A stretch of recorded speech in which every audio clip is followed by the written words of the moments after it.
जब जब लोहिया बोलता है दिल्ली का तख्ता डोलता है। नमस्कार, मैं शेफाली सिर्फी बिहार स्वाभिमान के फेसबुक पेज से आप सभी दर्शकों का हार्दिक स्वागत और अभिनंदन करती हूँ।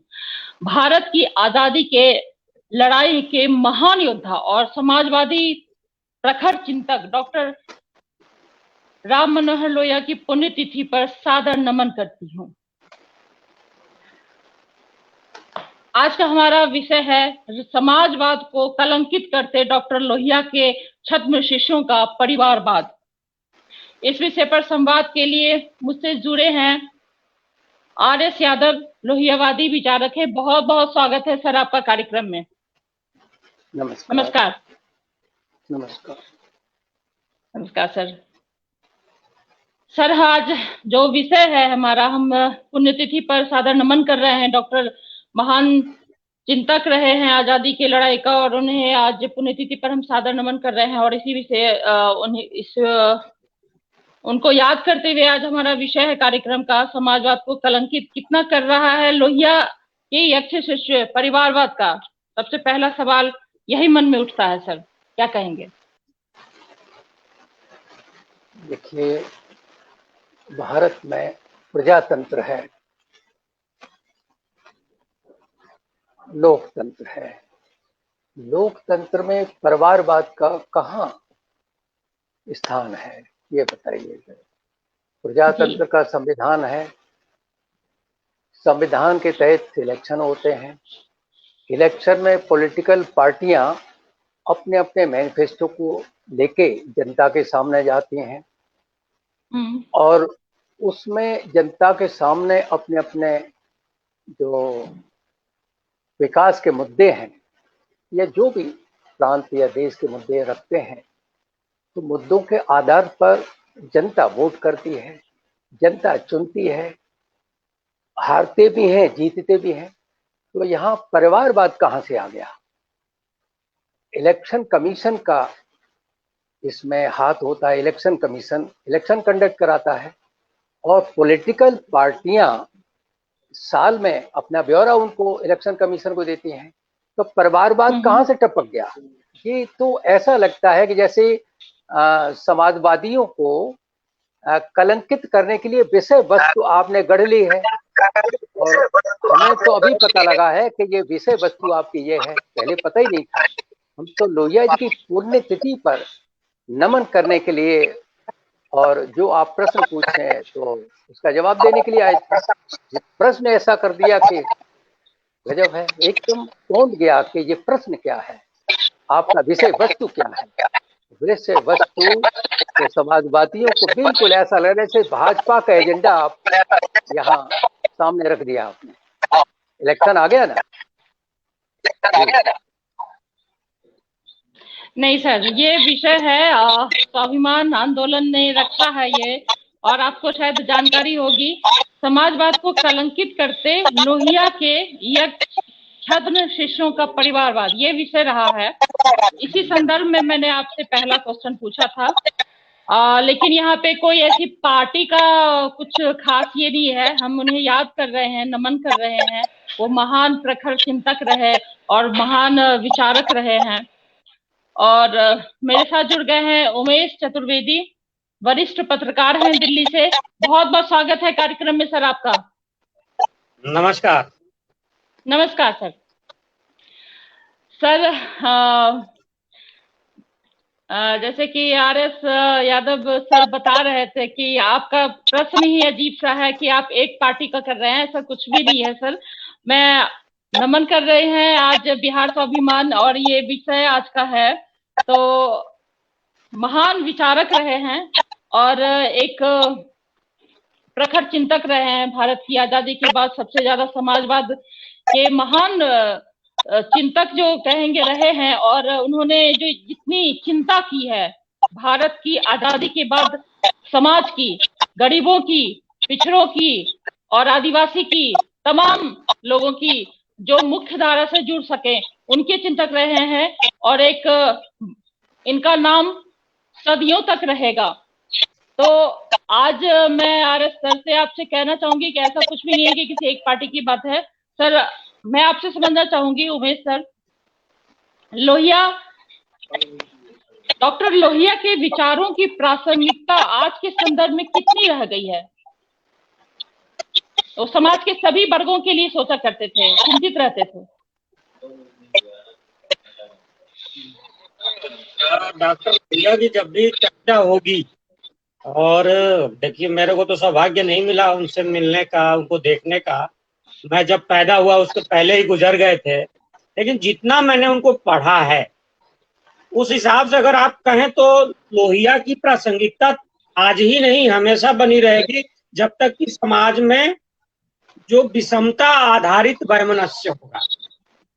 आज का विषय आपने रखा है लोहिया का जो विचार है और उनके चेले जिस तरह से परिवारवाद में बढ़े हैं, और उसमें आज के राजनीतिक दलों को इस पर जवाब देना थोड़ा मुश्किल होगा, खासतौर पर जो समाजवादी धारा की बात करते हैं उनकी, क्योंकि आज की जितनी भी समाजवादी कही जाने वाली पार्टियां हैं, 4 बड़ी पार्टियां हैं, मैं आपको बता रहा हूँ, वो सारी की सारी परिवारवाद के ही, एक तरह से कहें तो प्राइवेट लिमिटेड पार्टियां हैं। वो विचारधारा की बात तो करती हैं, विचार लोहिया के विचार की जब हमेशा कहेंगे कि गांधी लोहिया जयप्रकाश, लेकिन ये भूल जाएंगे कि ना गांधी ने अपने परिवार को आगे बढ़ाया, न लोहिया ने बढ़ाया, और जयप्रकाश का तो परिवार था ही नहीं अगर व्यक्तिगत रूप से देखें तो। ये चीज बड़ी बात है कि लोहिया के परिवार के विचारधारा पर चलने वाली जो पार्टियां हैं वो परिवारवाद की पार्टी बन चुकी है। एक तरह से कहिए तो वो एक तरह से निजी पार्टियां हैं, वो प्राइवेट लिमिटेड हैं। जैसे घरेलू कोई कमर्शियल कारपोरेट हाउस होता है ना किसी एक परिवार का, हम लोग बड़ी गाली देते हैं कारपोरेट हाउसेस को नाम लेकर के। राजनीति में विचारधारा के छद्म आवरण में ऐसी 4 पार्टियां, और मुझे नाम लेने में कोई गुरेज नहीं है, मैं नाम भी ले रहा हूँ। पहला नाम है मुलायम सिंह यादव जी का, विधुना में चुनाव लड़े लोहिया जी के, हालांकि लोहिया ने उनको बनाया भी नहीं था, अपना मेंबर कहते हैं कि वो मेंबर बने हैं। सच तो ये है अगर आप पढ़ें खासतौर पर उनकी किताब तिवारी जी की, ब्रजभूषण तिवारी जी की, तो पता चलेगा कि बेसिकली मेंबर तो उन्होंने बनाया था ब्रजभूषण तिवारी ने मुलायम सिंह। लेकिन मुलायम सिंह जी 1993 के पहले तक तो पूरी तरह से राजनीति में थे, समाजवादी राजनीति में थे, लेकिन उसके बाद जो उन्होंने पार्टी बनाई है वो सिर्फ पार्टी है, उनके परिवार की पार्टी है। इसके बाद आइए आप दूसरा बताता हूँ, लालू प्रसाद यादव 1997 में पार्टी बनाते हैं, उनकी भी पार्टी पारिवारिक पार्टी ही है। वो कहने के लिए विचारधारा का एक वो मलम्मा है, अगर विचारधारा ही होती तो मैं उस पर आऊंगा, थोड़ा सा बताऊंगा कि वो कोई और भी नेता उसमें अध्यक्ष बन जाता, कोई और भी व्यक्ति उसमें मुख्यमंत्री बनता है, सिर्फ लालू जी की परिवार का नहीं बनता। अब इसी तरह से मैं तीसरा नाम आपको बताता हूँ, 1987 में एक और पार्टी बनी, उसके भी 2 टुकड़े हो चुके हैं, इंडियन नेशनल लोकदल, वो भी समाजवादी धारा की बात करती है, वो भी लोहिया और जयप्रकाश जी की बात करती है, लेकिन पार्टी देवीलाल जी और उन्हीं के बच्चों की पार्टी है, और उसमें से निकली जननायक जनता पार्टी बनी है, वो भी उसी की पार्टी है। अब आगे चलिए 1999। अच्छा, एक बड़ी आश्चर्य की बात है कि ये सारी पार्टियां विचारधारा के नाम पर अलग होती है, लेकिन क्या होता है कि परिवार के केंद्र में उनके केंद्र में परिवार हो जाता है। जैसे 1999 में जनता दल सेकुलर कर्नाटक में बना, वो भी वैसा का ही वैसा ही है। तो ये कहना कि लोहिया की प्रासंगिकता क्या है, लोहिया की प्रासंगिकता तो तब तक बनी रहेगी जब तक राजनीति में वंशवाद रहेगा, राजनीति में परिवारवाद रहेगा, और समाज में वैमनस्यता रहेगी। और विषमता आधारित जो समाज रहेगा उसमें बराबरी की जब भी बात होगी तब तक लोहिया याद आते रहते, लोहिया की प्रासंगिकता बनी रहेगी।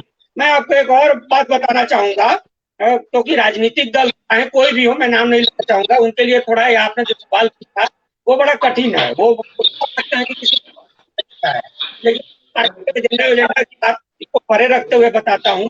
1959 में भारत की सबसे पुरानी पार्टी जो तक जोड़ के देखिए तो 74 साल की थी, 1959 में कांग्रेस पार्टी ने पंडित जवाहरलाल नेहरू उस समय देश के प्रधानमंत्री थे, उनके उस पार्टी में एक स्टालवर्ट थे, नाम लेने की जरूरत नहीं है, आप गिन लीजिए, उस समय तो सारे स्टालवर्ट, अगर जयप्रकाश और लोहिया और कुछ एक लोगों छोड़ दे समाजवादी धारा को और जनसंघ धारा के एक आध लोगों को, तो सारे स्टालवर्ट तो भारतीय राजनीति के कांग्रेस में ही थे। इतने स्टालवर्ट के होने के बावजूद महज 42 साल की इंदिरा गांधी को जब अध्यक्ष बनाया जा रहा था, उस पर भी लोहिया ने टिप्पणी की थी। लोहिया क्या कहते थे जानते हैं? परिवारवाद की आज का विषय मैं इसलिए बोल रहा हूँ। लोहिया कहते थे कि लोकतंत्र में अगर परिवारवाद और वंशवाद बढ़ेगा तो वह आधुनिक लोकतंत्र का सामंतवादी रूप होगा। जिस देश में लिच्छवी का गणतंत्र रहा है, पार्लियामेंट्री डेमोक्रेसी जिस संविधान के द्वारा स्वीकार की है, उस देश में अगर इस तरह की बात होगी, देखिए लोहिया आज से कितने साल पहले, मतलब 61 साल पहले चेताते हैं इस देश में कि अगर वंशवाद बढ़ेगा, परिवारवाद बढ़ेगा, तो आधुनिक लोकतंत्र जिसका सपना कांग्रेस ने भी देखा था, समाजवादी भी कांग्रेस में ही थे, 1946 में अलग होते हैं, और पाकिस्तानों ने भी देखा था, उस लोकतंत्र के कोई मायने नहीं रह जाएंगे। तो मुझे लगता है कि लोहिया की प्रासंगिकता हमेशा बनी रहेगी, हमेशा बनी रहेगी, बिल्कुल बनी रहेगी, बिल्कुल बनी रहेगी जी। बहुत अच्छी बात कही है कि लोहिया की प्रासंगिकता बहुत ऊंची है और वो हमेशा बनी रहेगी। जहां तक मैंने उन्हें समझा है, मैं खुद ये जब जितना पढ़ा है और जितना समझा, उन्हें बहुत पढ़ने और समझने की जरूरत है, बहुत गंभीरता से समझने की जरूरत है उनके विचारों की। सर नाराज हो रहे थे, लेकिन ऐसा कुछ भी नहीं है। मैं ये कह रही हूँ कि लोहिया, डॉक्टर लोहिया जो थे, आप उनके विचार से बहुत, उन्होंने, आपने पढ़ा है, उन्हें समझा है। मैं तो अभी बहुत उन्हें समझी भी नहीं हूँ, लेकिन जहां तक मैंने समझा है सर, आर.एस. यादव सर, उनके विचार इतने महान थे कि उनकी प्रासंगिकता अभी के दौर में देखने को नहीं मिलती है। मेरा सवाल आपसे है कि लोहिया कहा करते थे, डॉक्टर लोहिया कहा करते थे कि जब कोई आदमी की मृत्यु हो तो 9 बरस तक उसका सिक्का या स्मारक मत बनवाओ, इससे फैसला हो जाएगा कि वह व्यक्ति था या इतिहास। दुर्भाग्य कि आज के देश के रहनुमा अपने अपने राजनीतिक पुरोधाओं की मूर्तियां और स्मारकों के निर्माण पर जनता की गाढ़ी कमाई खर्च कर देते हैं। क्या कहेंगे सर? देखिए, लोहिया जी इस देश के महान योद्धा थे। आजादी से पहले, आजादी के बाद, आजादी के बाद आज तक जो लोहिया जी की प्रासंगिकता है बनी रहेगी जी। और लोहिया जी ने अपना जीवन इस देश के लिए न्यौछावर कर दिया। बिल्कुल। लोहिया जी की खोज है माननीय मुलायम सिंह यादव जी। इनको धरती पुत्र कहा गया, तो चरण सिंह जैसे महान नेता ने ये बात कही थी कि धरती पुत्र लोहिया जी युवाओं में जाकर वो छांटा करते थे। 1967 में मुलायम सिंह यादव जी ने पहला चुनाव लड़ा। कैप्टन अब्बास अली साहब, कुरमान अली साहब उनके बेटे हैं, पत्रकार हैं, राज्यसभा टीवी में रहे, BBC में रहे। उनके फादर कैप्टन अब्बास अली साहब, उनका फॉर्म भी देके आए थे। लोहिया जी ने संयुक्त सोशलिस्ट पार्टी पहला चुनाव 1967 में लड़ा था, जीते, और लोहिया जी के पद चिन्हों पर चले। इधर उधर पार्टियां रहीं, लोक दल रहा, जनता दल रहा, और परिस्थिति बनी, सांप्रदायिक सरकार थी, सांप्रदायिक शक्तियों के इशारे पर जो भी है, अब तो इसका वो फैसला आ गया है, आगे कंटेस्ट हो रहा नहीं हो रहा है। उसके बाद 1992 में 4 अक्टूबर को पार्टी बनी। आज 12 अक्टूबर है, आज लोहिया जी की पुण्यतिथि है। समाजवादी पार्टी बनी, उसके बाद उन्होंने मजलूम, गरीब, किसान, नौजवान गरीब तबके के लिए किसानों को जो काम किया है उसका कोई शान नहीं है। कथनी करने में कभी अंतर नहीं रहा है। आज उनको आप बदनाम करने की कोशिश कर रहे हैं। लोहिया जी कहाँ नजर आ रहे हैं? परिवारवाद, कैसा परिवारवाद? लोहिया जी कहते थे प्रतिभाओं को सम्मान मिलना चाहिए, प्रतिभाओं को आगे आना चाहिए। तो आज मैं कह रहा हूँ लोकतंत्र है, लोकतंत्र में चुनाव के द्वारा आते हैं, चुनाव लड़े, चुनाव लड़के आगे जीत के आते हैं और हारते भी चुनाव। तो चुनाव के लड़के आते तो वो परिवारवाद हो गया। कैसा, क्यों परिवारवाद है? ये इलेक्शन कमीशन, इनके नियम है, नियम है, नियमों में पॉलिटिकल पार्टियां, मैंने अभी पीछे बताया आपको कि हम उसे जवाब देते हैं, जवाबदेही होती है। तो यह परिवारवाद की बात हो रही है। अच्छा, उसकी बात, हम गरीब की बात करें तो परिवारवाद है। कैसे भाई? समान, आपने देखा होगा कि ग्वालियर के चुनाव हो रहा था, भारतीय जनसंघ ने रानी को टिकट दिया था, महारानी थी वो, तो पैसे वाली थी, और उनके सामने लोहिया जी ने रानी बनाम मेहता रानी उनको टिकट दिया था। तो उन्होंने प्रतिभा गरीब में से छांटी और भारतीय जनसंघ ने अमीरों में से छांटी। तो लोहिया जी की सोच तब भी थी, तब भी हम साथ थे, तब भी मुलायम सिंह यादव जी या लालू यादव जी की बात दोनों चतुर्वेदी साहब कर रहे थे, दोनों लोगों का नाम लिया गया। अब इनके परिवारवाद में उनका बेटा आया है कि उन्होंने वो चुनाव लड़ रहे हैं। तो भाई लोकतंत्र है, प्रजातंत्र है, चुनाव में अगर वो लड़ रहे हैं, लड़के जीत के आ रहे हैं, तो आपको क्या परेशानी हुई?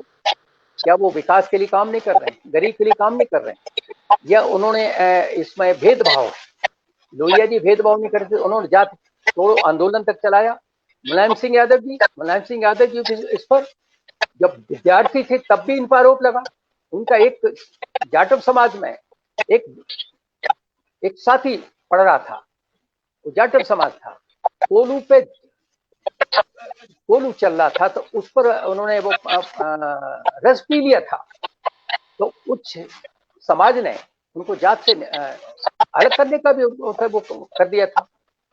मुलायम सिंह यादव जी उसके सामने झुके नहीं, कोई पेनल्टी नहीं दी, और कहा कि मेरे साथी, मैं कोई पेनल्टी नहीं दूंगा। बाद में सब एक्सेप्ट कर लिया। तो छोटे से जब विद्यार्थी थे तब भी इस तरह से जाति तोड़ो, ये सब बातें, और ये परिवारवाद। अरे भाई, उनका बेटा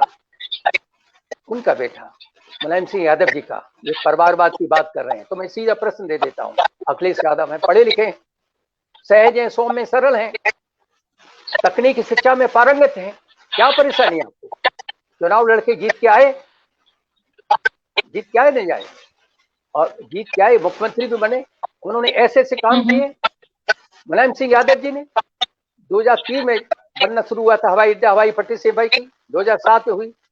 इतनी हवाई पट्टियां आसपास से, डोकलाम का मैटर आया, उसमें सफाई की हवाई पट्टी ग्वालियर से कितनी ड्रिल हुआ करती हुई, और किस तरह से हुआ। तो इस तरह से काम करने वाले हैं मुलायम सिंह यादव जी। अखिलेश यादव जी ने जब रोड बनाया, देश का सबसे बड़ा एक्सप्रेस वे बना दिया 302 किलोमीटर का, उसमें हवाई जहाज पुलिस तक उतार दिए गए। तो जो काम करते हैं, काम बोलता है, अखिलेश यादव कहा करते थे। तो उनके बच्चे जब आगे उस समाजवाद का झंडा बुलंद कर रहे हैं, तो आपको क्या परेशानी भाई? क्यों परिवारवाद में घसीट रहे हैं आप इसमें? मुलायम सिंह यादव जी, लालू यादव जी के बेटे आगे परिवारवाद में लोहिया जी को भूल गए? बिल्कुल नहीं भूल गए। समाज के वंचित, सीधे कहते हम अमीरों का वो नहीं करते हैं। आज तो हालात बिल्कुल वैसे ही। देश की आधी आबादी 2019 में डाटा आया था, आधी आबादी के बराबर चंद 9 धनपतियों ने सारी संपत्ति अर्जित कर ली है। अभी देखिएगा क्या हो रहा है, गरीब, अमीर, रोटी नहीं है, रोटी कपड़ा मकान। तो ये हक मांगना बुरी बात है क्या? अगर मुलायम सिंह यादव जी या उनके बेटे इसमें हक मांगने की बात करते हैं तो क्या बुरा करते हैं, और हक देते भी हैं। जो काम कितना गरीब के लिए योजनाएं चलाई थी, सुरक्षा की, महिला कहाँ सुरक्षित है, रोजगार कहाँ चला गया, देश किधर जा रहा है, माइनस में चला गया है, अर्थव्यवस्था चूर चूर हो गई है। कथनी करनी मंत्र, बहुत सारे जुमले हो गए, जुमले साबित हो गए। समाजवादी ऐसा तो नहीं करते जो वायदा एक एक वायदा पूरा किया। कथनी करने में कोई अंतर नहीं होता। न लोहिया जी की मैं था और यही कहा करते थे कथनी करने में अंतर नहीं होना चाहिए, और आज कथनी करने में अंतर होता है। ये कहां चले गए? आजादी में क्या योगदान था? लोहिया जी ने प्रताड़नाएं सही हैं। चतुर्वेदी साहब, मैं आपकी तरफ मुखातिब हो रहा हूं। लोहिया जी ने जो देश के लिए काम किया है, देश की आजादी के लिए, और समाजवादियों का योगदान कम नहीं था। 1942 से लेकर 1946 के बीच में समाजवादियों ने ही मोर्चा संभाला था। 1942 की बात है। एक हफ्ता पहले, 9 अगस्त से एक हफ्ता पहले लोहिया जी बिरला हाउस में गांधी जी से मिले थे और कहा था गांधी जी ऐसे काम नहीं चलेगा, काम नहीं चलेगा, हमको कुछ करना होगा, कुछ करना होगा, करो या मरो का ये नारा लोहिया जी ने सजेस्ट किया था। और यहां से गांधी जी गए कि तुम थोड़ा सा रुक जाओ, उसके बाद हम करते हैं। और जाते ही 8 अगस्त को पारित हो गया, करो या मरो, डू एंड डाई। तो ये लोहिया जी ने दिया था। लोहिया जी नाराज भी होते, अपनी किताब में भी लिखा, तो समाजवादियों का था, बिल्कुल, करो या मरो। और उसके बाद में देखा कांग्रेसी सब कांग्रेसी जेल में डाल दिए गए थे। तो लोहिया जी ने की, लोहिया जी, जयप्रकाश, अच्युत पटवर्धन, उषा मेहता, यूसुफ मेहरजी साहब, इन्होंने मोर्चा संभाला था। अंडरग्राउंड रेडियो चलाया था। 4 साल 5 साल का पीरियड, कितनी यातनाएं सही हैं, और कितनी यातनाएं सही थी हमारे लोगों ने, और उसको आज हमारे लोग लेके आगे चल रहे हैं जाके। और इसमें कतई नहीं, परिवार बहुत अच्छे तरीके से अपना काम करना जानते हैं, हक मांगना जानते हैं, और हक देना भी जानते हैं। जी,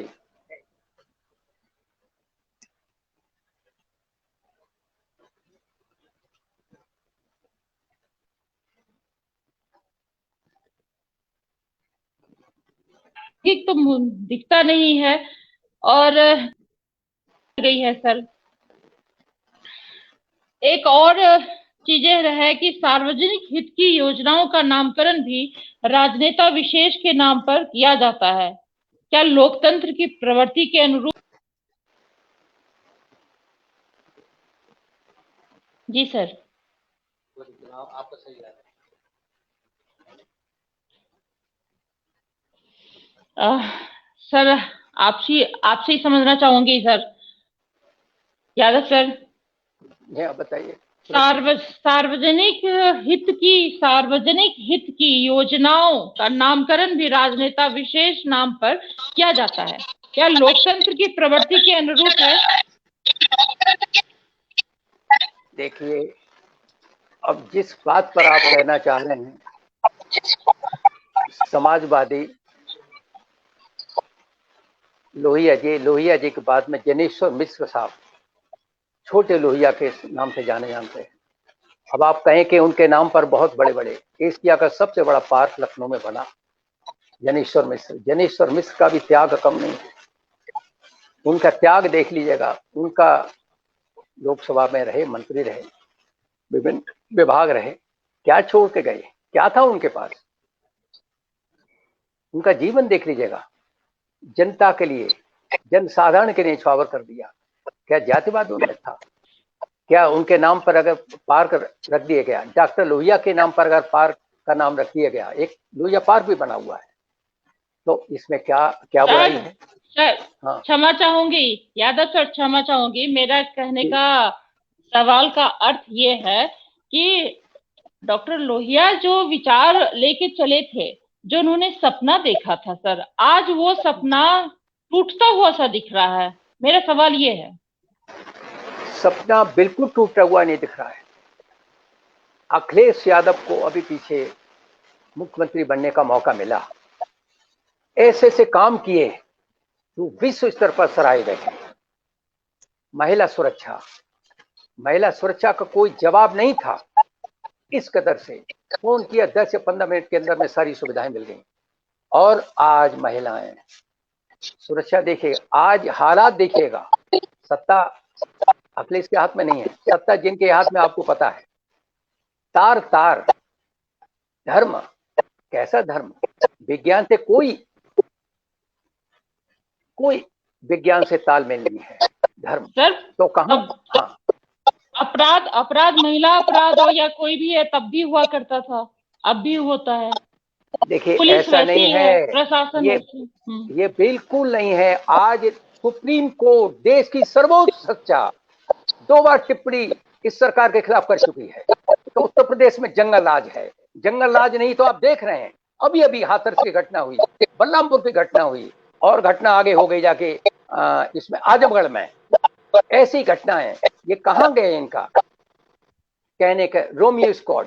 ये पुलिस तंत्र है कि लोगों को मार रही है, सरेआम मार रही है, सरेआम ऐसा हो रहा है जाके। तो ये कंट्रोल नहीं है। यहाँ तो अभी डिमांड की हमने, अभी चंद दिन पहले डिमांड की 2 अक्टूबर को महात्मा गांधी जी की जयंती पर की थी, और यहाँ जंतर मंतर प्रदर्शन था हमारे जिलों में प्रदर्शन था, उत्तर प्रदेश में हर जिले में प्रदर्शन था, लखनऊ में भी प्रदर्शन हो रहा था, और डिमांड की थी हमने, स्वयं मैंने किया था, मेरे नेतृत्व में कार्यक्रम हुआ था कि राष्ट्रपति शासन लगाया जाए। उत्तर प्रदेश में जंगल राज है, इसको सुधार है, इनके बस की बात नहीं है, और कोई अभी तक एक्शन नहीं है।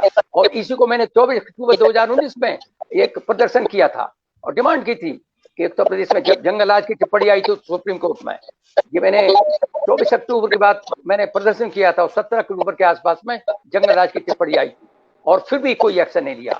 वहां में राष्ट्रपति जी, अभी तो मैंने होम मिनिस्टर साहब को भी अपना ज्ञापन दिया है, वहां में राष्ट्रपति जी को दिया है, और कहा है कि सब इसे सुधारिए, इनके बस की बात नहीं है।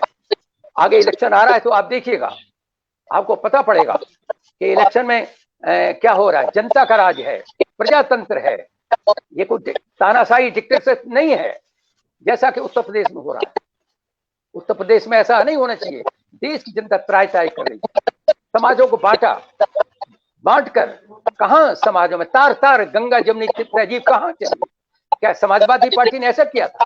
समाजवादी पार्टी ने 1991 में जब 92 में जब बाबरी मस्जिद हुआ था तो संविधान की रक्षा के लिए रक्षा की थी, हाँ रक्षा की, तो और अपनी सरकार को सरकार त्यागी थी। तो समाजवादी ऐसे लोग हैं। डॉक्टर लोहिया की, बिल्कुल डॉक्टर लोहिया की परचिंतों पर समाजवादी चल रहे हैं और आगे भी चलते रहेंगे। अखिलेश यादव देश के युवा हैं, भविष्य हैं देश के। उत्तर प्रदेश में अभी थोड़े दिनों में शासन किया था, उत्तर प्रदेश को दिखा दिया कि इतना जनता याद कर रही है उस शासन को, और इस शासन को भी याद कर रही है कि आज क्या हो रहा है। सुप्रीम संस्था 2 बार कह चुकी है जंगल राज उत्तर प्रदेश में, इसको संभालो, लेकिन कोई उसका जवाब नहीं।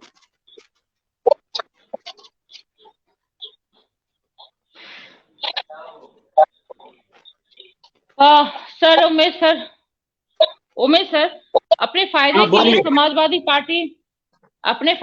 समाजवादी पार्टी ने लोहिया का सिर्फ नाम बेचा है। कहां तक सच है? कोई इमोशनल बॉन्डिंग नहीं है।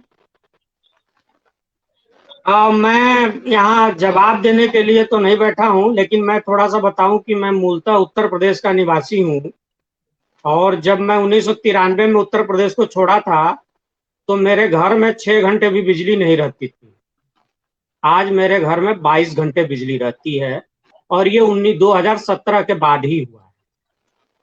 और मैं उस बलिया से आता हूँ जहाँ समाजवाद के एक बड़े नेता चंद्रशेखर, अब उनके भी बेटे भारतीय जनता पार्टी में आ गए हैं, इसलिए ये कहना कि समाजवाद का सबने, एक ने ही इस्तेमाल किया, नहीं सबने किया है, तो भारतीय जनता पार्टी में आ गए। वो चंद्रशेखर जहाँ के प्रधानमंत्री बने, उस बलिया में हमको पता है, हमारा घर 16 किलोमीटर जिला मुख्यालय से दूर है, कैसी सड़क थी और अब कैसी सड़क है। इसलिए यह बताने की जरूरत नहीं है कि स्वर्ग की सीढ़ी लगा दी गई। और मैं ये भी याद दिला दूं कि 2002 में मुलायम सिंह की सरकार थी। मैं सिर्फ इसलिए बोल रहा हूं कि क्या जंगल राज होता है, तो उस समय के प्रधानमंत्री अटल बिहारी वाजपेयी के भांजे के बेटे को रेलगाड़ी से फेंक दिया गया था मथुरा में। तो इसलिए ये कहना किसी घटना से कि जंगल राज है और ये है, मैं इसमें भरोसा नहीं करता। अब आते हैं लोहिया जी पर। लोहिया जी को कहा गया कि सांप्रदायिकता, अभी लोहिया जी पर बहुत बड़ा आरोप एक लगाते हैं, खासतौर पर समाजवादी और बौद्धिक विचारधारा के लोग हाल के दिनों में, कि अगर लोहिया और जयप्रकाश ने जनसंघ को साथ नहीं लिया होता तो भारतीय जनता पार्टी जो उसकी परवर्ती पार्टी है वो इतनी बड़ी नहीं होती। स्थिति ये है, आज अगर देखा जाए तो 1967 में, जिसका अभी यादव जी नाम भी ले रहे थे, 1967 में सत्यपाल डांग कम्युनिस्ट पार्टी के नेता थे, वो पंजाब की सरकार में मंत्री थे और जनसंघ भी था। पश्चिम बंगाल में बांग्ला कांग्रेस के नेता, जो अभी बाद में भारत के राष्ट्रपति बने, कांग्रेस के बड़े नेता रहे और अभी हाल ही में देहांत हुआ है, मैं तथ्यों की बात करता हूं, वो बांग्ला कांग्रेस भी उस संविध सरकार में शामिल थी और उसमें भारतीय जनसंघ का भी बड़ा बाजार से एक विधायक जीत के आया था। तो ये कहना कि सांप्रदायिक है, ये भी सांप्रदायिक और समाजवाद, सिर्फ समाजवाद ही नहीं, सांप्रदायिकता को भी अपने नाम से इस्तेमाल किया गया है। मुलायम सिंह 1991 में मुख्यमंत्री बने थे तो उसमें भी भारतीय जनता पार्टी सहयोगी थी। 1989 में जब केंद्र में बीपी सिंह सरकार बनी तो उसको भी भारतीय जनता पार्टी की सरकार ने सहयोग दिया। तो जब जरूरत होती है गैर कांग्रेसवाद के नाम पर, तो सारी पार्टियां एक होकर के सारी सांप्रदायिकता भूल जाती हैं और जैसे जैसे चीजें आती हैं वैसे वैसे बदल जाती हैं। दूसरी बात, एक और चीज याद दिलाना चाहूंगा, मकबूल फीदा हुसैन का बड़ा नाम है, खासतौर पर आधुनिक भारत के चित्रकारों के में उनका बहुत बड़ा नाम है। आधुनिक भारत की कला में उनसे बड़ा कोई नाम माना नहीं जाता है। उनसे हैदराबाद में बद्री विशाल पित्ती जी के घर में लोहिया जी की भेंट हुई, तो लोहिया जी ने उनसे कहा कि अब सब क्या बना रहे हो, ये अमूर्त कलाएं क्या बना रहे हो, रामायण की सीरीज पर बनाओ। उनसे रामायण की सीरीज पर चित्र बनवाया। ये होता है सामाजिक समरसता। उन्होंने महाभारत सीरीज पर, देवी देवताओं पर बहुत सारे चित्र बनाए। ये अलग बात है कि बाद में वो भी अपने ढंग से बनाने लगे। चित्रकूट में रामायण मेला किया, हिमालय बचाओ आंदोलन, उनकी जो सप्त क्रांति थी वो पढ़िए, वो जानिए। और मैं तो इस बात से बिल्कुल इत्तेफाक नहीं रखता कि भारत की राजनीति में जो भी समाजवादी नाम से दल है वो लोहिया की विचारधारा को स्वीकार करते हैं। लोहिया जी को जानने वाले जानते हैं और अभी भी लोग भारतीय राजनीति ही नहीं, भारतीय पत्रकारिता में जिंदा हैं, उनको पता है कि लोहिया जी किस तरह से पैदल चल चल के कहां कहां से आते थे। लोहिया जी की जीवनी के बारे में मैंने पढ़ा है और मैंने उनके बारे में लिखी हुई 3 जीवनियां, ओंकार शरद की भी जीवनी, मस्तराम कपूर की भी जीवनी और केलकर जी की पत्नी की लिखी हुई जीवनी, तीनों पढ़ी है। वो तीनों जीवनियों में जीत को बड़ा प्रभावित कि जब वो जर्मनी में, जहां विश्व युद्ध होने के चलते अपना पीएचडी वो पूरी नहीं कर पाए थे, तो कहीं वो ये थीसिस थी वो भी भूल गई। उसके बाद जब लौटे चेन्नई में तो उनके पास पैसे नहीं थे तो सीधे हिंदू के घर गए और कहा ये मुझसे कुछ लेख लिखवाओ और पैसे दो क्योंकि मुझे कलकत्ता जाना। उनके पिताजी कलकत्ता रहते थे। आज का समाजवाद, माफ कीजिएगा, क्या ऐसा समाजवाद है? और अगर है तो उस पर आरोप क्यों लगते हैं? फिर क्यों ऐसे समाजवाद में रघु ठाकुर किनारे हो जाते हैं? मेरे पास ऐसे भी समाजवादी हैं। क्यों ब्रजभूषण तिवारी बिल्कुल सिंपल से रह जाते हैं? जनेश्वर मिश्र का नाम लिया गया, मेरी ननिहाल है उनके गांव में, ठीक पीछे मेरी ननिहाल है, मैं उनको भी जानता हूँ। उनके यहाँ घर में मेरी दूर की रिश्तेदार, उनको भी जानता हूँ। उन्होंने कहा अपना परिवार बढ़ाया? जरा बताइए, चाहते भी भाई भतीजे और दोनों दामाद में से कोई एक विधायक बन सकता था, कोशिश करते तो क्यों नहीं दिया? बिल्कुल। इसलिए ये कहना कि समाज के नाम पर मैं ऐसे समाजों का बहुत बड़ा समर्थक हूँ। भाई क्यों नहीं, जनेश्वर जी ने क्यों नहीं बनाया अपना किसी घर के व्यक्ति को? नहीं बनाया। हाँ, मैं लोहिया जी को किताब पढ़ता हूँ और उसमें उन्होंने विद्यार्थियों से, जो ब्रजभूषण तिवारी से एक सवाल पूछा था लोहिया जी 1962 के चुनाव में, फूलपुर से उस समय के ताकतवर और प्रधानमंत्री और सबसे लोकप्रिय नेता पंडित जवाहरलाल नेहरू के खिलाफ चुनाव लड़ रहे थे। तो वो ट्रेन से लौट रहे थे इलाहाबाद से दिल्ली बीच चुनाव में लौट रहे थे, तो बहुत सारे लोग ट्रेन में मिले और मिलते उनसे लगे बड़ाई करने की, आप जीत रहे हैं, ये हो रहा है, वो हो रहा है, अब तो आप संसद में प्रधानमंत्री को हरा के जाएंगे। हवा भी बनी थी, बहुत जगह हराया भी था उन्होंने फूलपुर में। लेकिन उन्होंने एक सवाल पूछा, मैं ये बताऊं कि समाजवाद मुझे ये पसंद है। उन्होंने ब्रजभूषण तिवारी, जो इलाहाबाद छात्र संघ के नेता थे इलाहाबाद यूनिवर्सिटी के, उनसे पूछा कि ब्रजभूषण तुम बताओ क्या लगता है, तुम्हारा आकलन क्या है? उन्होंने साफ कहा, आज के दौर में किसी सर्वोच्च नेता की अपने सामने, सर्वोच्च नेता के सामने किसी भी नेता की, किसी भी पार्टी को हिम्मत नहीं है जितना सच बोल सके। उन्होंने कहा कि ये लोग ना, आप हैं इसलिए विद्यार्थियों के बारे में, आप सामने हैं इसलिए आपकी चापलूसी में बोल रहे हैं कि आप जीत रहे हैं। वो प्रधानमंत्री हैं और अभी कितना भी कमजोर होंगे तो आप उनको हराने में कामयाब नहीं होंगे। बस ये है कि इस चुनाव से एक मैसेज जा रहा है, उनको समाजवादी धड़ा कोई नेता चुनौती दे सकता। लोहिया जी को यह बात छू गई और उन्होंने पुस्तिका लिखी है छात्र राजनीति पर। उसमें पहली लाइन लिखते हैं कि ब्रजभूषण, तुम्हारी ये सादगी और तुम्हारी आत्मीयता और तुम्हारा ये साफगोई मुझे पसंद आई। और फिर वो आते हैं कि कैसे छात्र राजनीति होनी चाहिए और कैसा नेता होना चाहिए। और उसमें वो बार बार बोलते हैं, आज किसी की हिम्मत है तो अखिलेश यादव के खिलाफ बोल के दिखा दे, समाजवादी पार्टी में लालू यादव के खिलाफ, तेजस्वी यादव के खिलाफ बोल के दिखा दे, देवगौड़ा की पार्टी में बोल के दिखा दे, चौटाला की पार्टी में बोल के दिखा दे, नीतीश कुमार की पार्टी में उनके खिलाफ बोल के दिखा दे। तो सवाल ये है कि समाजवाद को लोगों ने अपने ढंग से परिभाषित किया है। समाजवाद में साफ साफ बात है। देखिए लोहिया के पर्सनालिटी में ना कुछ विरोधाभास भी थे, जितना हम समझ पाए हैं। जैसे वो एक और कहते हैं कि जात तोड़ो, और एक तरफ कहते हैं कि संसोपा ने बांधी गाड़, पिछड़े पावे 100 में 60। जात तोड़ना, जनेऊ तोड़ना और जात के नाम पर आरक्षण देना, ये दोनों संभव नहीं हो सकता है। जब जात के नाम पर आरक्षण देंगे तो प्रतिक्रिया आएगी। इतना यह देश जो है पूरी तरह से, या यह मानवता या मनुष्यता या मनुष्य एकदम से वो नहीं हो गया है, क्या बोलते हैं, साधु और आध्यात्मिक नहीं हो गया है कि वो अपने हक नहीं मानेगा। आज सबको अपनी चिंता होती है। तो इसलिए ये विरोधाभास, उनके विरोधाभास ये भी है। वो मार्क्सवाद को भी कहते थे कि परिस्थिति जन्य विचार है, विचारधारा है, और गांधीवाद को भी कहते थे। तो जब परिस्थिति जन्य जो विचारधारा होती है, वह परिस्थितियां पूरी होते ही खत्म हो जाती हैं। इसलिए आप किताबी चीजों को भले उठाते रहते हैं। मैं लोहिया को ही कोट कर रहा हूँ, अपनी बात कुछ नहीं कर रहा हूँ। आगे की बात मैं आपको कह रहा हूँ कि कहीं न क्या लोहिया का समाजवादी विचार दर्शन जो था, हालांकि चंद्रशेखर कहते हैं, आप पढ़िए तो बोलते हैं कि वो हमेशा आक्रामक मूड में रहते थे, लड़ने के मूड में रहते थे, ठोस बात करने की बात तो जमीन पर उतारने में करते थे। मैं सब किताबी बात कर रहा हूँ, सब लिखी हुई तथ्य की बातें।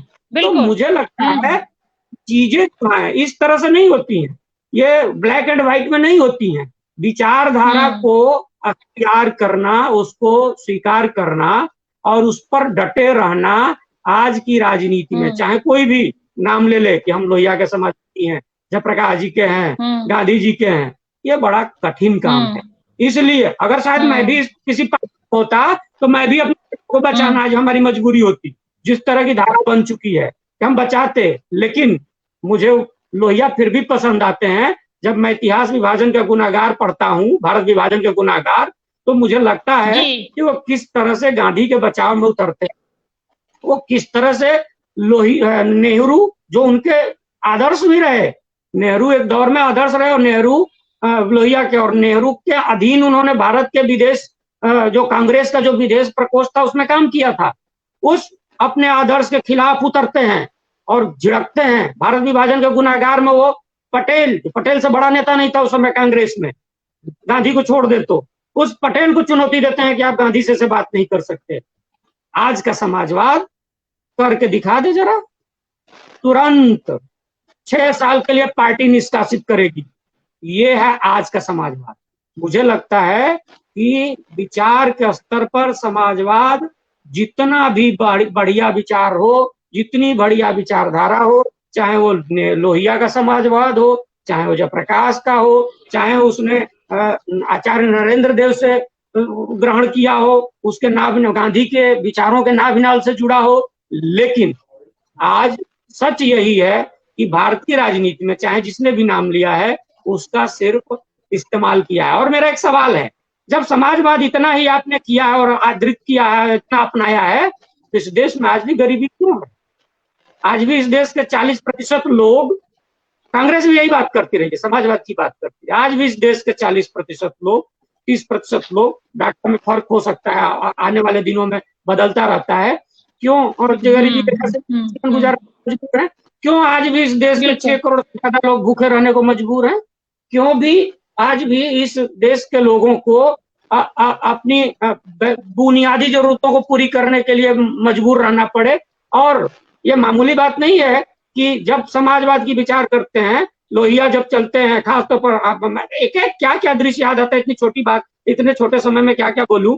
महाराष्ट्र से हुआ गोवा में जब आंदोलन होता है और आंदोलन में मधुलिमय जाते हैं, वहां वो लड़ते हैं, लड़ने के बाद मधुलिमय जी को छुड़ाने के लिए अभियान चलाते हैं, खुद भी गिरफ्तार होते हैं और बाहर निकलते हैं तो उनके पास पैसे नहीं होते हैं वो चुनाव लड़ने जाए। मैंने समाजवाद भी देखा है, मैं कह सकता हूं कि मैं उस समाजवाद का दर्शन किया हूं मधुलिमय के।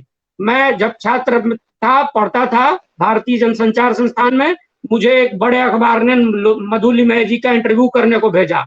मैं वहां गया तो मैं सोच के गया, मैं नहीं जानता था, उस समय मैं बच्चा था, मैं वहां गया तो मैं ये जानता था कि ये बड़े नेता हैं, नेताओं के बारे में तो यही धारणा है ना, बड़ी गाड़ी में चलते हैं, चाहे वो समाजवादी हो चाहे गांधीवादी हो, बढ़िया कलफदार कपड़े में पहने हैं। मैं जब उनके घर में गया तो देखा कि उनके घर में तो कूलर भी नहीं था।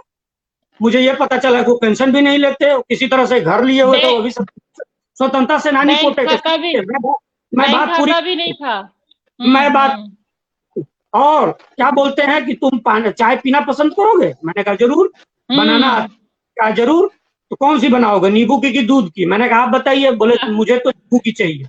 तो जाओ देखो उसमें बनाओ और चाय। क्यों? मैं लोहिया का असली उत्तराधिकारी तो उनको मानता हूँ। मैंने जॉर्ज फर्नांडिस को भी देखा है, मुझे उनके साथ मतलब पत्रकार के रूप में बहुत ज्यादा काउंटर करने को मौका मिला। मैंने तो कभी उनको क्रीज लगे हुए कपड़े नहीं पहने देखे। मैं उनके बेडरूम में भी गया हूँ, देखा हूँ। सवाल ये है कि जमीन पर और अपने जीवन में हमने कितना उसको उतारा। लोहिया गांधी के भी शिष्य थे, गांधी जी थे कि मेरा जीवन ही मेरा संदेश है। लोहिया भी कहीं ना कहीं वही संदेश देते थे। अब मैं मतलब इस बात का बहुत अफसोस और क्षोभ होता है, क्षुब्ध होता हूँ, बार बार सोचता हूँ भारत का समाजवादी दर्शन उस पर एकदम नहीं टिका, राजनीति का सिर्फ साधन बना। साधन अगर यही होता तो इस देश में गरीबी खत्म हो जानी चाहिए थी। इस देश में बुनियादी जरूरतों के लिए मनुष्य को संघर्ष नहीं करना होना चाहिए था। और रही बात पूंजीवाद की, अब मैं नाम नहीं लूंगा, मैंने उत्तर प्रदेश विकास परिषद की रिपोर्टिंग की है, उसमें तो खाली पूंजीपति ही थे। क्या कर लिया उन्होंने? उत्तर प्रदेश के विकास परिषद को बनाया गया था, क्या कर लिया? क्यों रिलायंस पावर बनने लगा था, मैं नाम ले रहा हूं, कैसे बना भाई? वो क्या थे? मुझे लगता है कि चीजों को हमेशा संतुलित करने की है। जब क्या होता है ना, भारतीय राजनीति में एक चीज हो गई है कि मैं अच्छा हूं और मेरे सामने जो है वो खराब है, लेकिन जैसे ही सत्ता की बात आएगी ना, लेना होगा, विचारधारा वहीं फेल हो जाती है। फिर वो क्या करते हैं तो उसको हासिल करने के लिए नया समीकरण बनाने के लिए, चाहे कोई भी विचारधारा, समाजवादी हो, बिल्कुल कांग्रेसी हो, जो भी हो, साउथ की हो, उत्तर की हो, पूरब की हो, वो वहां एक नए तरह का सिद्धांत गढ़ते हैं। तब क्या होगा कि कभी कांग्रेस विरोध चलेगा तो सारी पार्टियां एक हो जाएंगी, उसमें फिर सांप्रदायिकता नहीं रह जाएगी। कभी भाजपा विरोध चलेगा तो फिर कांग्रेस विरोध भी दरकिनार हो जाएगा। कभी समाजवाद विरोध होगा तो समाज विरोध हो जाएगा। तो मेरा ये कहना है कि हम दरअसल जिस दौर में रह रहे हैं वो एक बड़े छद्म का दौर है, एक हिपोक्रेसी का दौर है। अब हमें अगर राजनीति करनी है तो शायद मैं भी अगर राजनीति करूं तो मुझे भी कहना पड़ेगा कि मेरी पार्टी अच्छी है, मेरा नेता बहुत अच्छा है, उसने ये कर दिया वो कर दिया। मुझे लगता है कि इस देश में जब भी विषमता की बात होगी, जब भी बुनियादी व्यक्ति के बुनियादी जरूरतों की होगी, मुझे अर्जुन सेन गुप्ता कमेटी की रिपोर्ट आती है, अभी भी याद आती है, 2009-10 में आई थी रिपोर्ट। उसमें उन्होंने कहा था कि इस देश के 85 करोड़ लोग 20 रुपये या उससे कम पर रोजाना गुजर करने के लिए मजबूर है। थोड़ा बहुत बढ़ गया होगा क्योंकि ये रातों रात परिवर्तन नहीं होता है चीजें। और भारत की 133-34 करोड़ विशाल जनसंख्या में कोई भी धारा आज आके कह दे कि हम अभी जादू की छड़ी से लेकर के इसको बदल देंगे तो वो सिर्फ राजनीति करेगी, करना मुश्किल है। इसलिए मैं एक बात कहना चाहूंगा, मुझे लगता है कि जब तक ये अर्जुन सेन गुप्ता कमेटी टाइप की रिपोर्टें आती रहेंगी, जब तक भारत का सैंपल सर्वे ये बताता रहेगा कि इतने करोड़ लोग भूख में और गरीबी में जीने के लिए मजबूर है, जब तक बुनियादी जरूरतों के लिए मनुष्य संघर्ष करता रहेगा, जब तक पूंजी का असमान बंटवारा होता रहेगा, लोहिया और लोहिया ही नहीं, जो भी इस तरह के विचारधारा है, सबकी प्रासंगिकता बनी रहेगी। और यह छद्म तोड़ना, मतलब मुझे तो कई बार लगता है कि राजनीति ये छद्म नहीं तोड़ सकती, इसमें समाज को आगे आना पड़ेगा। और समाज किस तरह से आगे आएगा, अब वो वक्त है कि वो सोचे कि राजनीति की भी एक मजबूरी होती है। वो जिस पार्लियामेंट्री डेमोक्रेसी को हमने स्वीकार किया है मैडम, उसमें शेफाली जी, उसमें कहीं भी राजनीतिक दल का जिक्र नहीं है, लेकिन सही मायने में देखें तो आज की पार्लियामेंट्री डेमोक्रेसी संसदीय लोकतंत्र में राजनीतिक दल चाहे कोई भी हो, उसका अध्यक्ष अगर वो सबसे ज्यादा ताकतवर व्यक्ति है, सरकारों से भी ज्यादा ताकतवर व्यक्ति हो। क्यों? क्योंकि वो सरकार बनाने और करने की हैसियत रखता है। उसकी मर्जी के बिना एक सांसद विधायक बोल नहीं सकता। मुझे लगता है जब तक ये विचार रहेंगे, इन विचारों पर जब तक चर्चा होती रहेगी, लोहिया की प्रासंगिकता बनी रहेगी। बहुत अच्छी बात कही है सर। लोहिया इतने महान रहे कि उनकी प्रासंगिकता हमेशा कालजयी रहेगी, उनकी जो विचार थे। सर, अब हमारे कार्यक्रम के अंतिम पड़ाव पे हैं हम, और बहुत संक्षेप में आपसे समझना चाहूंगी, आजादी का मतलब केवल सत्ता परिवर्तन नहीं, देश के करोड़ों दलित, आदिवासी, मजदूर और किसान जब तक मुक्त नहीं, तब तक आजादी बेमानी है। सामाजिक और आर्थिक आजादी के यक्ष प्रश्न अभी भी हमारे सामने मुंह बाए खड़े हैं।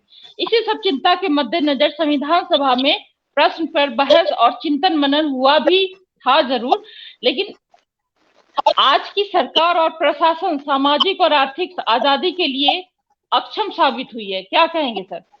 और ये चिंता जो मैंने अभी बात की है, ये डॉक्टर लोहिया की ही है। यादव सर। खाली जी, किससे पूछा आपने? देखिए, मुझे भी बोलने का, हाँ मैं बोल रहा हूँ। लोहिया जी ने बहुत कुछ कहा था, बड़ी मुश्किलात में 10 लाख लोगों ने शहादतें की थी, तब ये मिला था। लोहिया जी जैसे बड़ा योगदान था।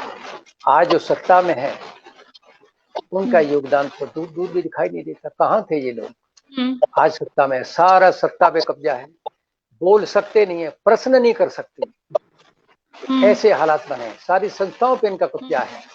देश के लोकतंत्र को तार तार होने का, अब 40% गरीबों की बात की जा रही है कि समाजवादी पार्टी या समाजवादी सोच की सरकारें आती हैं, तो कहाँ ये गरीब फिर भी कैसे गरीब है?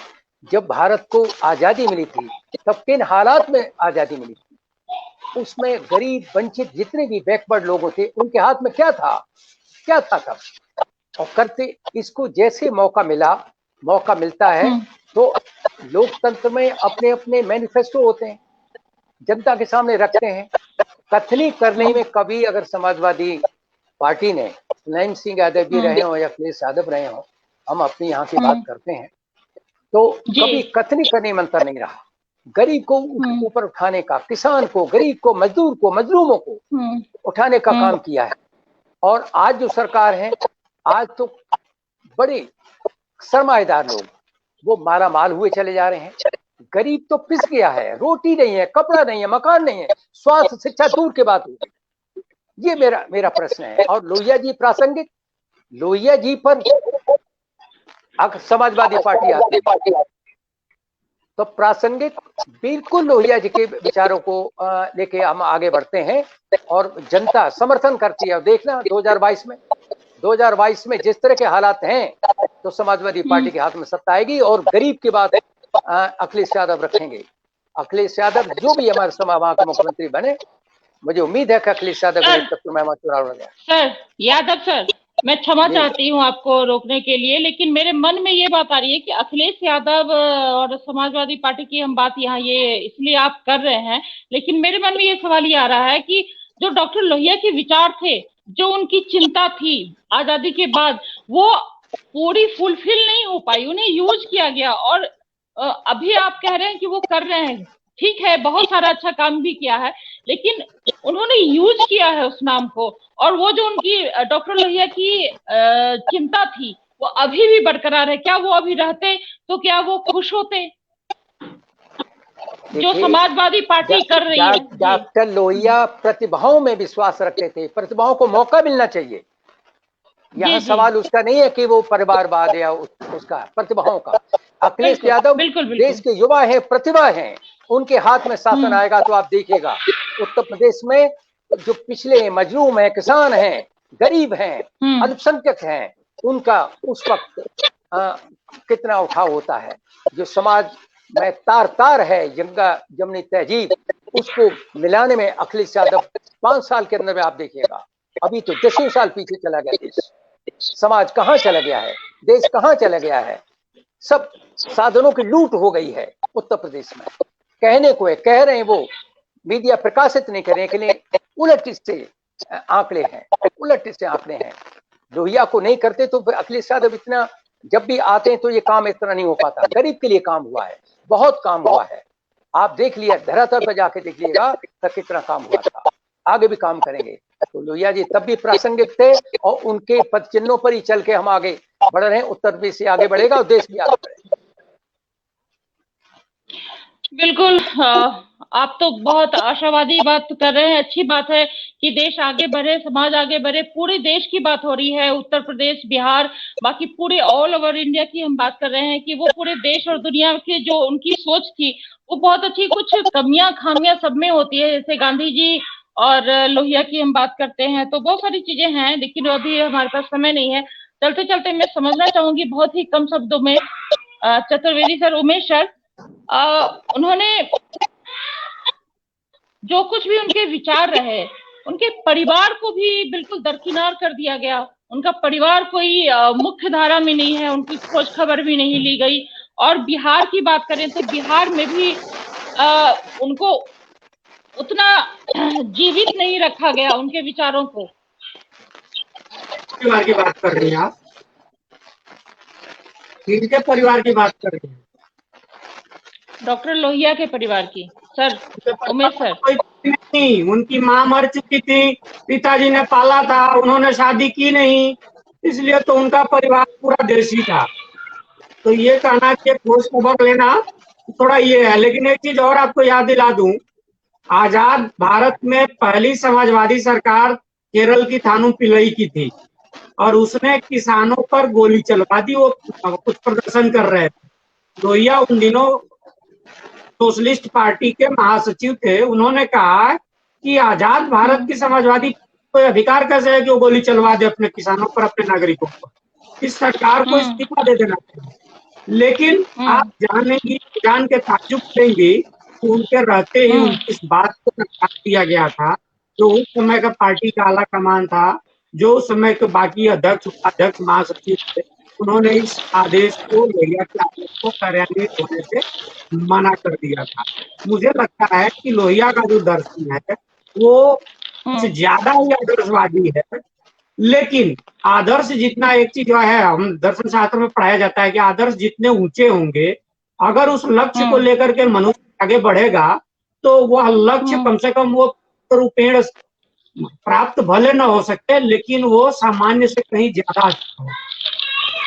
तो याद हुआ है कि समाजवादी आदर्श हो, लोहिया का हो, जयप्रकाश का हो, आचार्य नरेंद्र देव का हो, उस लक्ष्य को हासिल करने की राजनीतिक कोशिश हुई है, सिर्फ राजनीतिक कोशिश। इसलिए आप देखेंगे कि जो प्राइवेट पार्टियां हैं, अब नाम नहीं ले रहा हूं, आप जोड़ लीजिए इसमें, उनका और उनके नेताओं का जो धन है, दिन दुना रात चौगुना, और वो क्या बोले बढ़ जाता है कि मतलब कहने की कोई बात नहीं है। वो चुनाव करने आते हैं तो उनके पास होते हैं और अगले सालों में कई हजार करोड़ हो, अगले 10 सालों में। जिनके पास पढ़ने के लिए, पढ़ाई तक पैसे नहीं होते हैं, उनके पास बड़ी गाड़ियां होती हैं। मुझे लगता है कि यह आदर्श के साथ धोखाधड़ी है। आदर्श को हासिल करने का एक, आदर्श को हासिल करने का, आदर्श को आधार बनाने का एक जरिया भर है। मुझे लगता है कि राजनीति चाहे इस पार की हो, चाहे उस पार की हो, चाहे उत्तर की हो, दक्षिण की हो, जब तक इससे पार नहीं पाए, जब तक इस छद्म से दूर नहीं होगी। और मुझे लगता है कि अब जनता को भी समझना पड़ेगा। आप देखेंगी कि समाजवाद जातिवाद की बात नहीं करता है, लेकिन आप ये भी देखेंगे कि समाजवादी धारा की जितनी भी पार्टियां हैं वो एक अपने खास धर्म, खास जाति और धर्म की राजनीति करती, खास धर्म और जाति की करती, वो उससे बाहर नहीं जाती। और मैं आपको समाजवादी धारा में कोई जाति और धर्म नहीं है, सभी जाति और धर्म के लोगों को टिकट दिया जाता है। सभी जाति धर्म के लोग मंत्री बनने चुन के आते हैं, उनके हकों की बात करती है, हकों की लूट को विरोध करती है। इसीलिए जब विरोध भी होता है, कोई विरोध नहीं होता है। अब जब विरोध होता है, बिल्कुल विरोध होता है। समाजवादी हकों की बात, हक देने की बात काम करती है। जाति और धर्म के आधार पर फिर नए लोगों पर सवाल उठाती है। मुझे लगता है भारतीय समाजवादी पर आरोप लगाते रहे समाजवादियों पर, जाति धर्म की, जाति धर्म कौन करता है? आप उसकी बात नहीं करते हैं। बात नहीं है। आप याद करिए वो चुनाव जिसमें लोहिया जी ने क्या कहा था। लोहिया जी ने वहां मुस्लिम बहुसंख्या थी, वहां उन्होंने उनसे किसी ने पूछा कि बहु विवाह के बारे में आपका क्या ख्याल है। उन्होंने उसको नकार दिया था, बोला था ये उचित नहीं है। आज कितने लोगों में ये हिम्मत है कि जाके कह दे, खासतौर पर अगर किसी के जाति और धर्म की राजनीति करते हैं। मुझे लगता है कि इस छद्म से जब तक दूर नहीं होगा, मेरा मानना है कि समाजवाद हो या कोई विचारधारा हो, ये सिर्फ छद्म का राजनीतिकरण होता रहेगा। इस छद्म से जितनी जल्दी हम पार पाएंगे, हम मनुष्य को मनुष्य के रूप में, भारतीयों को भारतीय के रूप में स्वीकार करेंगे, तभी जाकर के हम सचमुच समाजवाद की विचारधारा को जमीन पर उतार पाएंगे। देश के आम नागरिक को उसकी बुनियादी सहूलियतें, जो रोटी कपड़ा और मकान है, उससे वंचित न रहने दे सकेंगे, उसको मदद दे सकेंगे। और हर, गांधी जी कहते थे कि हर आंख पोंछना, वो हर आंख के आंसू पोंछ पाएंगे, तभी संभव हो पाएगा। छद्म से नहीं होगा। हम तुमको आज की चतुर्वेदी साहब, आज की परिस्थितियों में संभव है नहीं है। लोहिया जी के लिए भी नहीं था, सवाल उठाते। लोहिया नहीं था लेकिन सवाल तो उठाते। इसमें उनको भले चुनावी लाभ नहीं मिला, लेकिन उठाते तो थे। इसीलिए उनकी ताकत तो थी कि 4 लोग चुनाव जीत के आए। राजकोट से मीनू मसानी 1963 में, अमरोहा से आचार्य जेबी कृपलानी, फर्रुखाबाद से खुद लोहिया, मनीराम बागड़ी, तो 4 लोग आए। उन्होंने आते ही इतिहास बदल दिया। कैसे बदला भाई? सिर्फ 4 लोग, उनको बहुमत तो नहीं था। और आज कितने विपक्षी दल के नेताओं की ऐसी हैसियत है कि पूरी संसद उसके चुनाव जीत के आने पर खड़ी होकर स्वागत करे। ये उन 4 लोगों का स्वागत हुआ था, वैसा इतिहास में तो कभी नहीं हुआ। इसलिए मेरा ये कहना है कि ये हम जो होते हैं ना, मतलब मैं भी अगर शायद राजनीति में होता तो यही करता। बधी बधाई लकीर पर और एक मर्यादा जो बांध लेते हैं ना, उसमें इसकी मजबूरी भी है, जो हमने जो संसदीय लोकतंत्र अपनाया है। अगर हमको रहना है तो फिर वो मतलब क्या है कि वृंदावन में रहना है तो राधे राधे कहना है, ये राजनीति की मजबूरी है। लेकिन जब आप यहाँ विचार हो रहा है तो राजनीति की मजबूरी की बात नहीं हो रही है, ये राजनीति के व्यापकता की बात, राजनीति नहीं बल्कि विचार के व्यापकता की बात हो रही है, आदर्श के ऊंचे मानदंडों की बात हो रही है। और जब विचार की व्यापकता और आदर्श के ऊंचे मानदंडों की बात होगी तो ये इन छद्मों की भी बात होगी, और इन छद्मों को तार तार करने की जरूरत तो महसूस किया जाता है। बिल्कुल सही है। लेकिन अकबरपुर में जब वहां का एक जो घर बन रहा था वो भी अधूरा रह गया, शायद ऐसी भी बातें पढ़ने में आई है, सुनने में आई है। जो अकबरपुर रहा, उनका जन्म स्थान रहा, वहां की जो उनकी जर्जर हालत है, जो मकान है उनका, और जो उनके परिवार के बाकी सदस्य रहते हैं। मैडम ऐसा है ना कि लोहिया जी किसी घर के मोहताज हैं, वो लोगों के दिलों में रहते हैं, लोगों के दिलों में रहते हैं, घर बने चाहे न बने। आप घर से उनको थोड़े याद कर रही हैं, हम उनको घर से थोड़े याद कर रहे हैं। यादव जी हमारे पुराने दोस्त हैं, मतलब हम लोग यहाँ भले वो कर रहे हैं, हम लोग घर से थोड़े उनको याद कर रहे हैं, हम उनके विचार से याद कर रहे हैं, उनकी भावना से याद कर रहे हैं, उनकी दार्शनिकता से याद कर रहे हैं, उनके कार्यों से याद कर रहे हैं। और भगवान राम और भगवान कृष्ण को हम लोग खाली घर से थोड़े याद करते हैं, घर खाना है, वो तो हमारे दिल में रहते हैं। लोहिया भी अगर समाजवाद की बात करते हैं तो आपके दिल में रहते हैं। इसलिए घर वर की बात जो है ना, वो बिल्कुल सही कि भगवान कृष्ण राम दिल में रहते हैं, दिल में रहते। ईश्वरा, उनको ईश्वर मानते हैं। ईश्वरा सर्वभूतानाम हृदय देशे तिष्ठति, दिल में है, दिल में आपके हैं, हमारे भी हैं। तो ऐसे ही दिल मिले तो हम इस देश का भला कर पाएंगे, जनता का भला कर पाएंगे, गरीबों का भला कर पाएंगे। बहुत अच्छी, बिल्कुल बहुत अच्छी बात कही है आप लोगों ने, बहुत अच्छी चर्चा रही। लोहिया दिल में बसते हैं और सदा बसते रहे हैं, लेकिन हमारे आचरण में, हमारे विचारों में और हमारे व्यवहार में भी उनके जो विचार थे वो बने रहने चाहिए, ताकि आज का जो समाज के जो विडंबना है, उस विडंबना को हम तोड़ पाए। लोहिया बेहतरीन समाज निर्माण के लिए सत्ता तंत्र को निर्माण होना जरूरी बताया गया था। आज के संदर्भ में देश के वर्तमान संकट का हाल जो हाल है लोहिया, इसके सिद्धांतों और विचारों में देश ढूंढा जाना चाहिए, तभी देश की जो वर्तमान समस्या है उसका समाधान निकल सकता है और समाज का कल्याण हो सकता है। डॉक्टर लोहिया के महान विचारों को आज प्रासंगिक करने की जरूरत है। सभी तमाम सरकारों की बात, जो भी सरकार आती है और जाती है। बहुत बहुत धन्यवाद आप सभी, आपका और आप मेहमानों का बहुत बहुत धन्यवाद। तमाम जुड़े दर्शकों का भी बहुत बहुत धन्यवाद। नमस्कार। नमस्कार।